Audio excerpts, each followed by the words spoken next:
মাস্টারমশাই জিজ্ঞেস করলেন, সামনেই 25শে বৈশাখ, রবীন্দ্র জয়ন্তী। আমরা আমাদের বিদ্যালয়ে স্মরণ করব তাঁকে। তোমরা কি কেউ কবিতা বা গান করবে?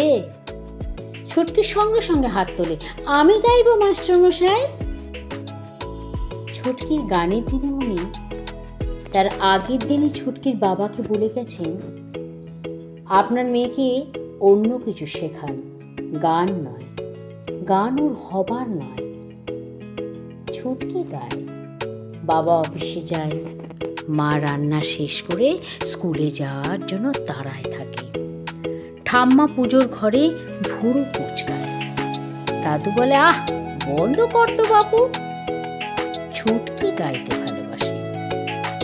25শে বৈশাখ আসে, মঞ্চের ওপর কবিগুরুর ছবি, ছবিতে মালা, একে একে কবিতা গান করে যায় ছুটকির বন্ধুরা, হাততালি পড়ে।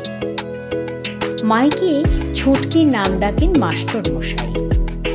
ছুটকি গাইতে শুরু করে, গাইতে গাইতে দেখে মাস্টার মশাই হাসছেন, মঞ্চের নিচে কোলাহল।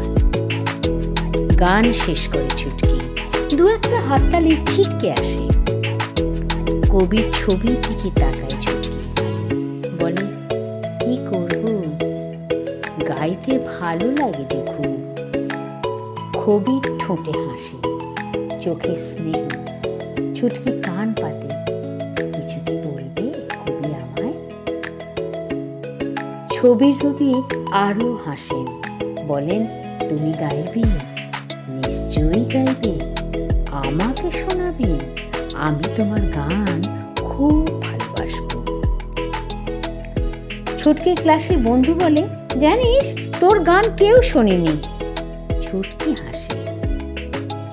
ছুটকি বেড়ে ওঠে, ছুটকি গায়। একলা ঘরে তার একমাত্র শ্রোতার সামনে বসে এক মনে তাকে ছুঁয়ে যায়।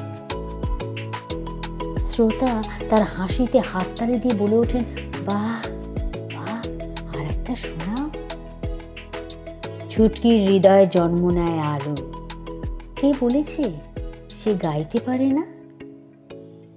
কবির কোল ঘেঁষে বসে গাইতে গাইতে ছুটকি নিজেই গান হয়ে যায়।